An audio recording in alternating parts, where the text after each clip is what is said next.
Hey everybody, what's happening? Today I'm going to be making a little capped no limit video. Medium-ish stakes here. I have a 1-2 and a 2-4, and in reserve I have another 2-4 should anything interesting happen. And today I'm just going to basically teach you some of the fundamentals of playing capped no limit Holdem. It's a much different dynamic than a full ring game, obviously, but there is a fair bit of intrigue and um, there's a decent bit of play in the stacks as far as using psychology and things like that. And there is a lot of fundamental math that we'll be using too. So um, without any further ado, we'll just get to it. Basically, I would say the key to cap no limit hold'em is finding the players that will fold to your 3 bets and finding the players that 3 bet too much that'll fold to your 4 bets, and establishing appropriate ranges and going from there. So today we're really going to be looking at keying in on those two different types of players that we might be able to exploit.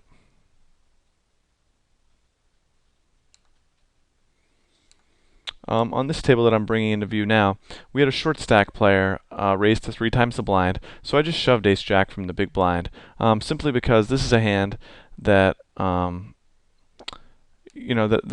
rate to be in a dominating position a lot of times versus a poor player, and generally people that let themselves stay short in these cap games are not the strongest players. Now with the 2 jacks, raising in the hijack there isn't exactly a signal of strength, but I might as well play fast with my jacks because opponents in these games will shove most pairs against a 3-bet. Obviously leaving me in the position where I can have them dominated when we get it all in pre-flop. And likewise, they'll jam a lot of hands where I'm ahead of their flipping range, like, ace-queen, ace-king, as well as occasionally ace-jack. And luckily for me, late night happy hour just started, so I'll be earning 2 times my full tilt points and working towards a new something or other. I don't have many hands on the players here, but my impressions so far, I think, are that they mirror sort of the upper level of the caps games, in that I'm seeing a lot of players who just look downright poor, and then a lot of players that are playing a tight, aggressive sort of strategy that works in a lot of ways in most cap situations, but I'm going to hope to take advantage of or what I perceive to be their tightness. So Beastie Mike just got re-raised by me a second ago. And 10-9 is a weak hand. I could just take a flop with the 10-9 there. I kind of like to do that.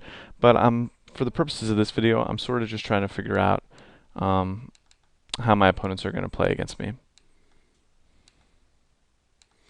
And really the key to beating cap games is going to be being solidly enough fundamentally against regulars, so you don't just get blinded off. And I made a mistake there on the right-handed table. I shouldn't have checked auto fold. This guy's only played one hand at the 15 so far, so against a player like that, I need to be raising basically any 2 from the small blind. Fulos raises in the cutoff. He had defended a re-raise earlier with King 9 suited, so I'm not going to be playing back at him too aggressively with speculative hands. I like the raise to 10. Min raise is fine too, I think, but I think 10 gets a few more folds from the big blind. And to be honest here, I'm sort of expecting Y bucket to 3-bet. It looks like he's something of a regular, and I think that he'll be taking aggressive lines. Even though he's been very tight so far, I do expect him to take some aggressive lines from the blinds from time to time. He called on the ace-high board. I think he would 3-bet most of his very strong aces, so I think here I'm going to fire 3 barrels, unless he raises me, of course. And then with the pocket 2s, I'm just going to cap it in here and expect to get folds a decent amount of the time. And when called, I'll have decent expectation. So I get raised all in. Obviously, I have no equity anymore. I really do put him on a hand like ace-queen, something like that. Outside chance he flopped a set or something, but I still stand by my turn bet because I think that he's the type of player that's not necessarily going to keep calling it all off if he's got a hand like ace-10. The one thing working in the favor of just calling actually is or just checking and folding there, is that a player that's been as tight as him, really ace queen and ace jack are going to be the lower end of his range. Will he fold those to 2 more streets of betting? It's really tough to say. Probably my turn bet there might have been a little dubious.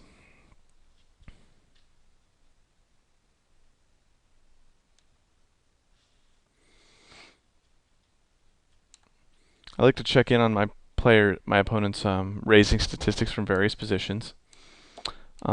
And here I have an ace. I'm not planning to go with this if I get shoved on, but he's raised a few hands in a row now, and I'd like to see what his tendencies are going to be, if he's capable of re-raising me light, and so on and so forth.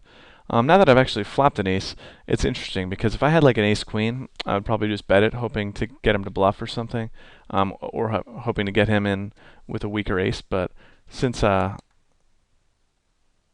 my ace isn't very strong either, now I'm just essentially hoping he bluffs. When the 10 comes off, I don't want to give him any more opportunities to draw to gutter with a pair or something like that, so I just go ahead and bet, and, I'm fine taking it down.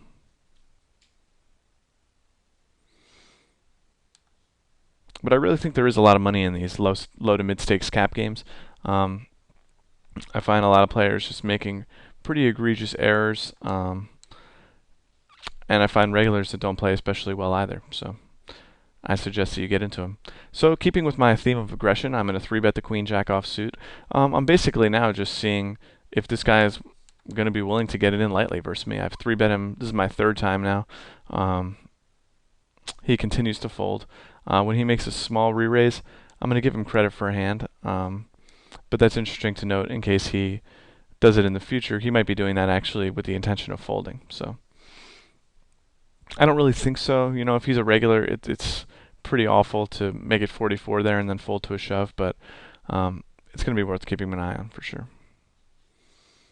And I just raise it up with a 7-9 suited. Thunderhill on the button has been so tight that I'm going to play the cutoff as though it's the button. And so that's my strategy from here on out there. And I'm going to c-bet this board. He did just catch me bluffing, but it's a pretty dry board, so I think I need to take one shot to take it down. Unfortunately, the jack is about the worst card in the deck. Obviously, I'm not really representing anything if I continue to bet. So I just need to check and give it up there. The only thing I can really continue to bet there would be a jack itself. I'd probably check, maybe not. Maybe I wouldn't check a big pair, but, that's going to really polarize my range towards bluffs. And on the left turn table there, I'm just betting out the queen of diamonds. No one bet the jack 4-4 board, so, someone could have a queen, but obviously I have the diamonds to back it up, just in case I get called on the turn, which I do.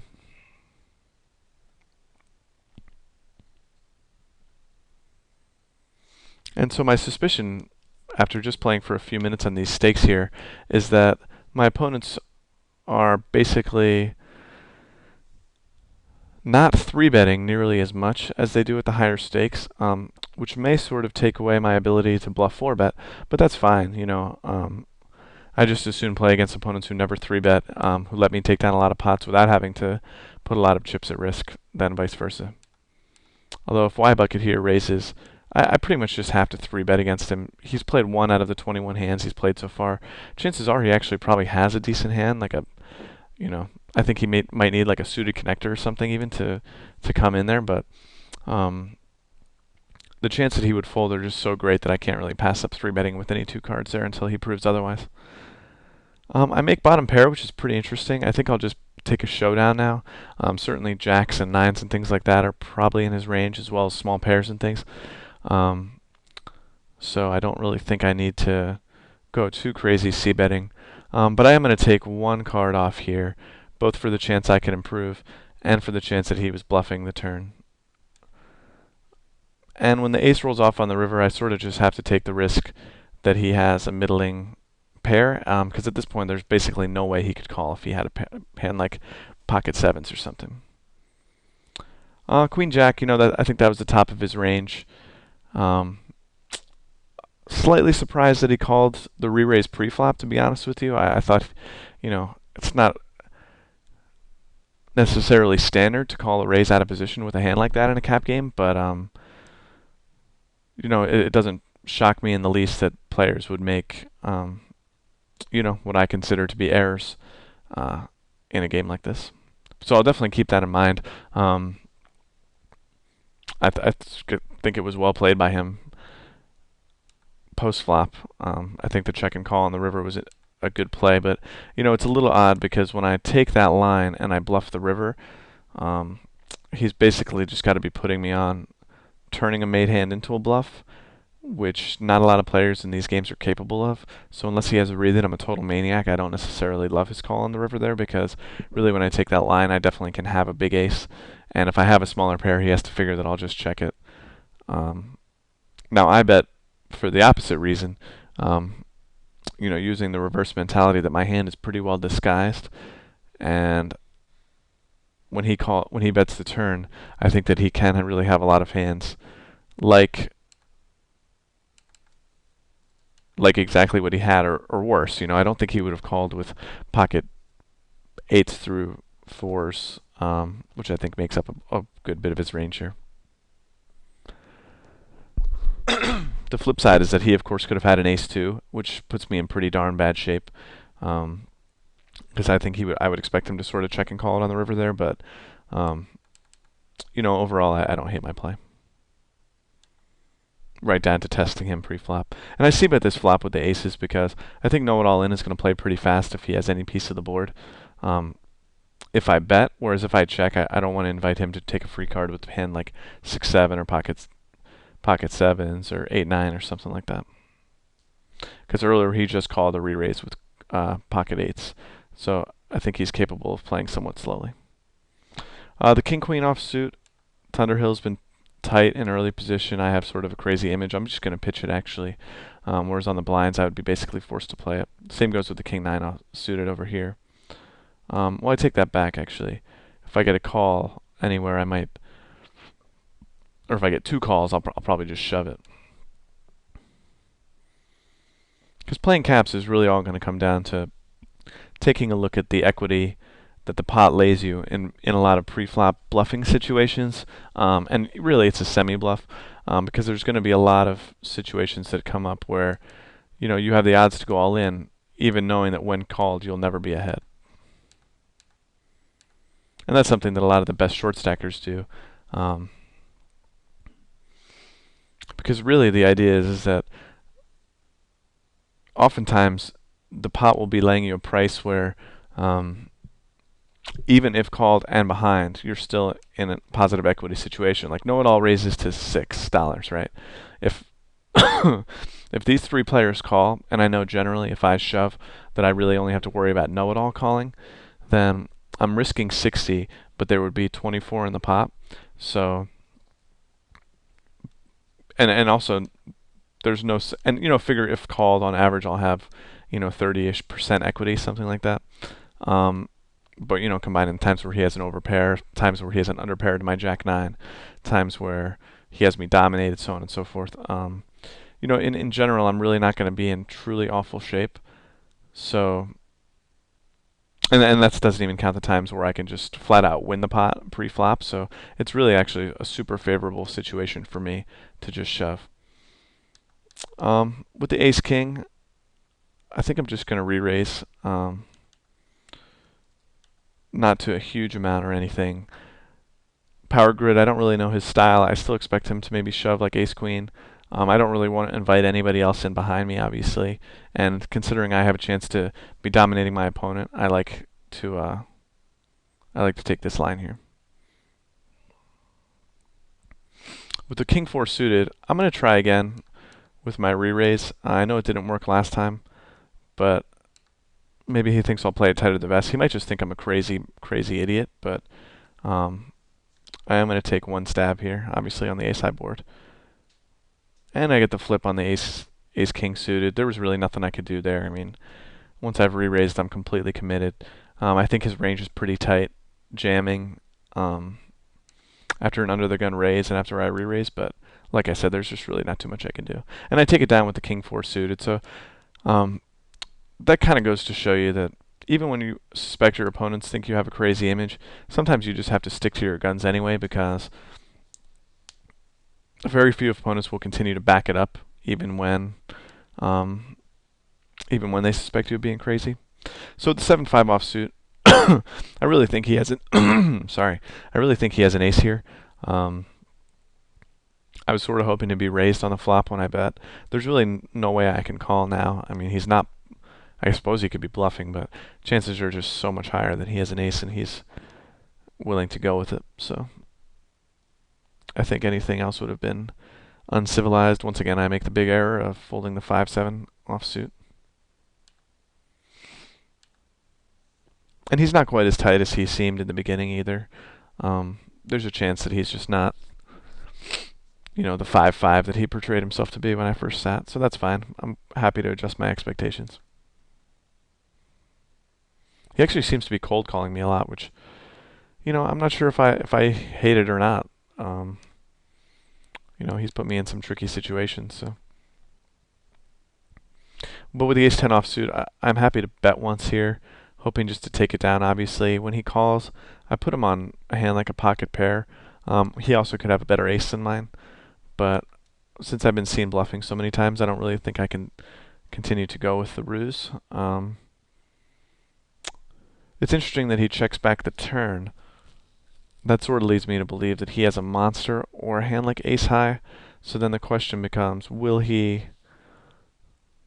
call ace high if I make a big bet here? Because I think his ace highs are better than mine, and I think he would have bet his pocket pairs on the turn. So I'm actually going to bet here and put him in the position to make a tough call if he has a bigger ace than mine. So he actually had 5-4 offsuit. So my read on him was basically completely wrong. I actually got to make a note now because his play is very, very unorthodox. And the not shoving the river there on his part is just pretty horrible. There's just really no other way to spin it. When you make a straight in caps, it doesn't matter what the board is unless there's like trips open on the board. You just need to get the rest in. Like, I could easily be value betting worse there. And maybe he wants to see my hand or something, but there's definitely a chance that I can call. So I think just, not to belabor the point or anything, but I think really he needs to shove. And that just goes to continue my read that he's not a very strong player.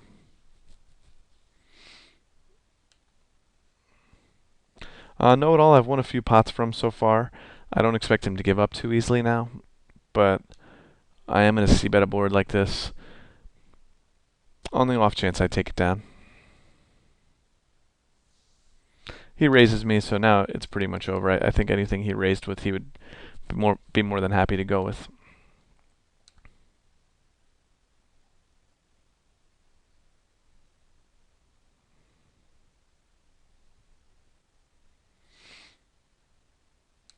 On this table I'm bringing into view now, Thunderhill actually limped a cutoff. Then this poor player limped a small blind. I raised it up big, and he called. My plan here is to bet once and reevaluate the turn card, and I take it down. It's very tempting to check back boards like that, a Jack 5-4 two-tone board. But I think that's almost universally a mistake against players that are exceptionally poor, because a lot of those really poor players' range has garbage like King 3 and like stuff like that you just can't check to and give them the opportunity to bluff you off later. You really just need to put a bet in and hope you take it down. And now people haven't been 3-betting much on this table over here, so I'm just going to raise ace-2 suited, thinking that I'll often take it down. And now I'm going to check in with Grubask's raising stats. He raises a fair bit in late position. Nothing exorbitant or anything. So now I debate. I'm going to play my ace-jack. I might just play it for a call, however, and hope that I can get him in a dominated situation, because I don't think he's going to play too hard if he has like ace-10 on an ace-high board. And likewise like king-jack, I think he might just fold those hands pre-flop. But what I really want to do is get him in a situation where I flop like a jack. And I misspoke before. I meant he wouldn't go too hard with the ace-10 pre-flop, whereas I think that he probably will go with it on an ace-high board, given that I haven't played too quickly. And so now he shoves over my Jack-10 suited. Nothing I can do besides just fold it.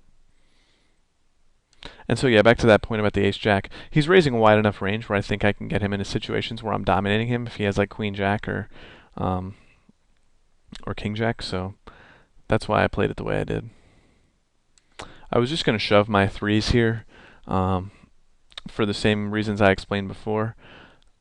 But now that there's a re-raise in front of me, there are a lot of players, a lot of players where I would just shove the threes here anyway, because I think I get more credibility versus the button. There's more money in the pot, and my small blind will often fold. You know, there's a lot of guys who play super aggressively from the small blind.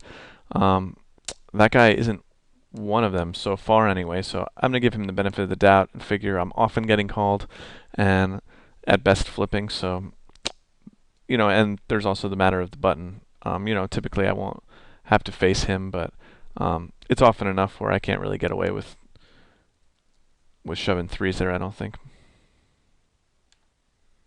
On the flip side, I will 3-bet him if he raises the button now.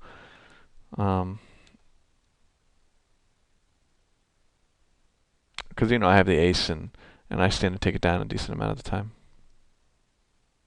Ace 10 suited, really nothing I could do. It's his first 3-bet. So like I said, there's really just nothing I can do. The ace 8 offsuit is interesting, though.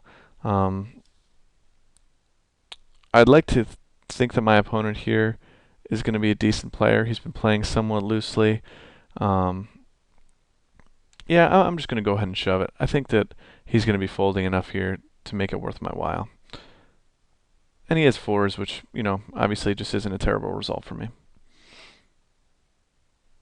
The ace 10 offsuit, I'm going to call for similar reasons why I called the ace jack earlier.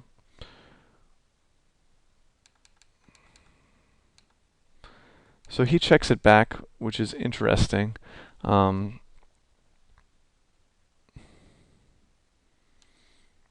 I'm just going to check it again, I think. And I'm going to check it again. I don't see any reason to bet. I'm obviously going to call if he bets now, thinking that he would definitely value bet a worse ace.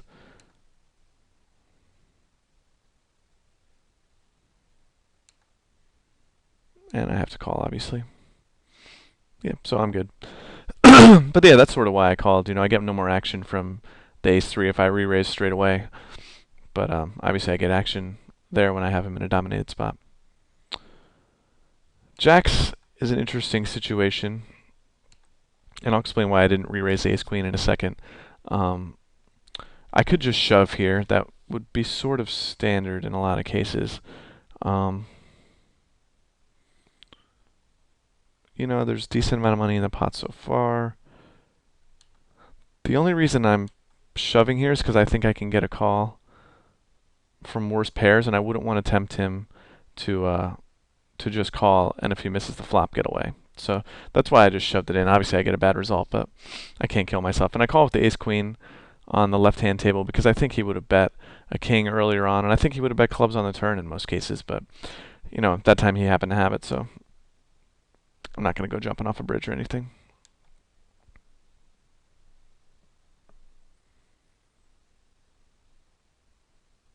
You know, there are times where I would just call with the 2 jacks, or not just call, would make a small 3-bet. Those times are mostly in blind situations because I want to tempt my opponent to jam it in with a dominated hand like ace 10 or ace 8 or something. But when I'm against an under the gun raiser, I think that sort of goes out the window a little bit, and I just want to get the money in and don't want to let him get fancy if he has like pocket fives or something when he would call an all in with that pre-flop. So that was my thinking there.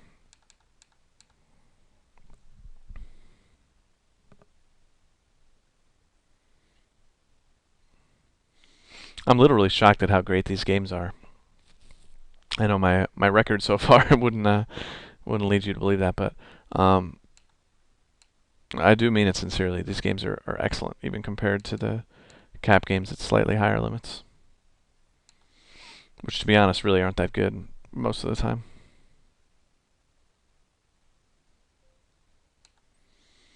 I get 3-bet the 8-9 suited.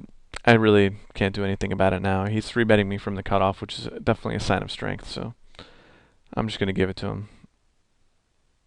And cap games are different from full ring games in that you really, unless you have a great read, you really just can't get away with calling and trying to make hands with speculative suited connector types.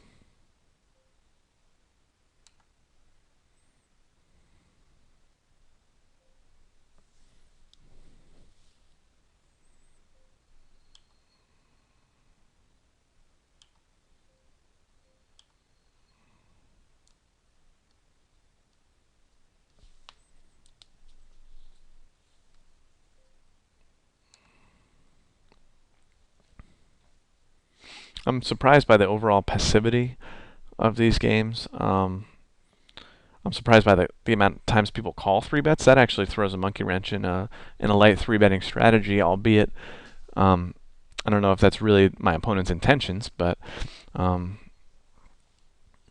it's interesting because I'm interested to see like if they are aware that they need to be shoving like, a pretty huge range on a lot of flops. Like they need to be flop shoving gutters for sure against me to turn a profit.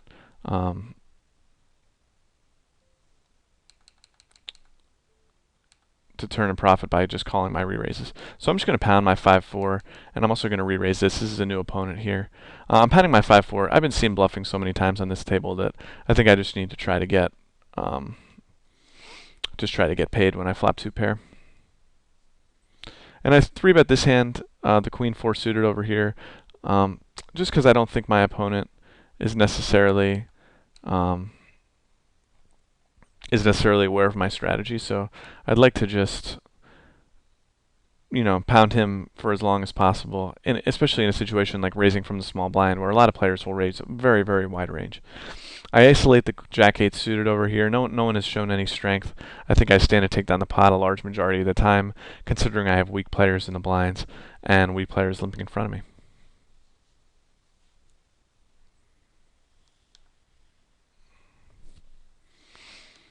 So I feel good about my position on these tables. I feel like I'm controlling the action.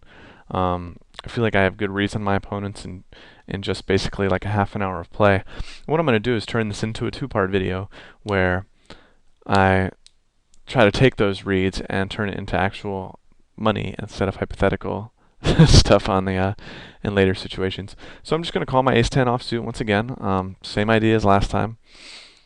It's interesting to note that he did not c-bet last time on the queen Jack-9 board, and now he does c-bet this board, and he c-bets it pretty big. Now, I wonder if that's because this is a lot less drawy of a board. But since I have ace-high, I'm just going to call, thinking that I have fair showdown value versus a lot of his bluffing range. The 10 is a great card for me. It improves me against his lower pairs. I don't think I can really value bet it necessarily, because when I check call that flop, it's very strong if he has a lower pair. But I think I'm good enough that I'll just check and maybe even give him the opportunity to bluff. Well, I also think he might check back queens on the turn there, and I don't want to just value bet myself because he's certainly calling if he has a queen.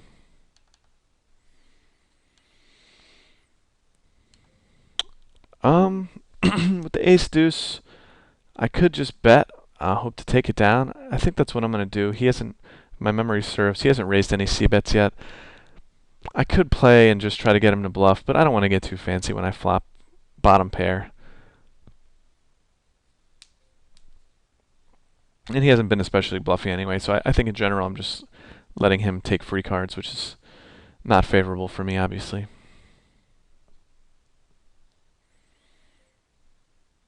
I'm just going to raise the 5-7 suited. These guys have been playing so tight on the right-hand table that I'm just going to start really attacking and just hoping to start really taking down a lot of small pots, so hopefully build up some frustration levels and eventually take down a big pot when someone plays back at the wrong time. Interesting spot with the ace-queen suited. My opponent could easily be isolating here.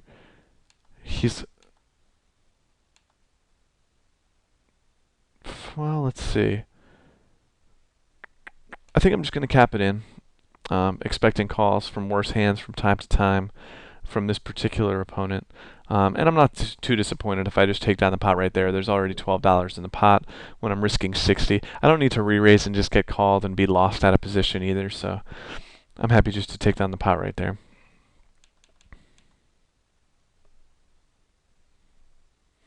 I'm going to 3-bet home row once again if he raises. Obviously, I'm going to raise myself now that I'm in the position to do so.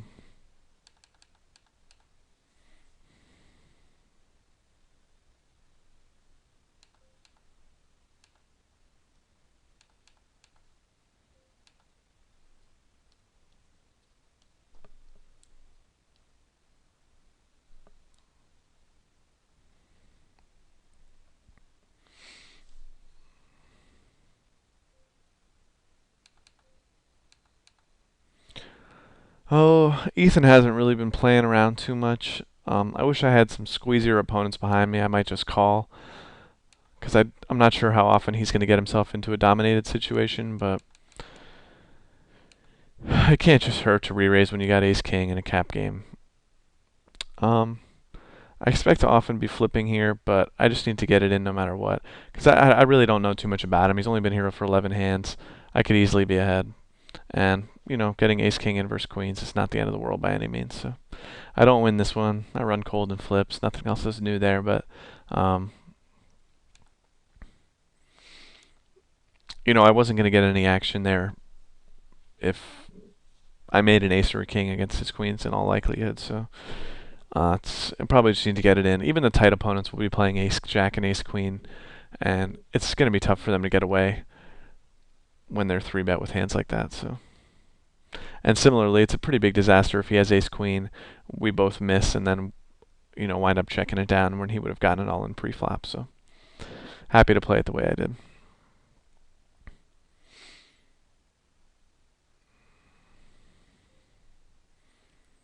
I'm going to check the ace-5, and over here, I'm just going to check in with his stats. He's never 4-bet. I think I'm going to cap it in again, because I think maybe he might be a little frustrated with me from capping it last time. So, you know, he folds, and I'm just building up his hatred for me. Once again, I didn't 3-bet smaller just because I think that when I get my opponent in a situation where he's annoyed with me, I think that he'll often be tempted to call me down with just like a random crap ace or something like that. So that is why I took the action that I did. I'm going to 3-bet Ethan again. If he decides to raise, he doesn't. Disappointing. Home row, I am in a 3-bet for show.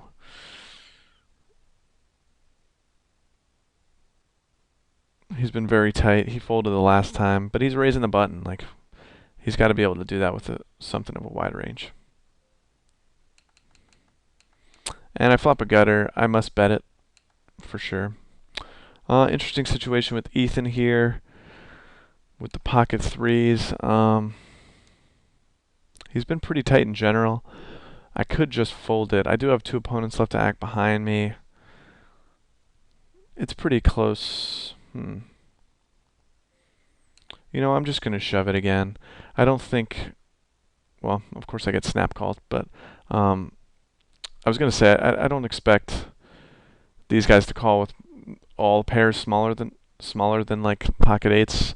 I think I'll take down the pot a fair bit. You know, that's what I was weighing too. The opponents behind me makes it a lot closer of a spot than it would be if we were just like heads up in the blinds, but you know, I don't hate my play. He'll call with tens, jacks, queens, kings, aces, obviously, but he'll call nines too, probably eights also, but he'll also call like ace king and ace queen, stuff like that. So I don't really kill my play altogether. It's very close. It's probably on the folder side of close, but I don't mind having a super aggressive image when it comes to these guys too, because I'm fairly certain that I'll be able to get him in bad at one point or another.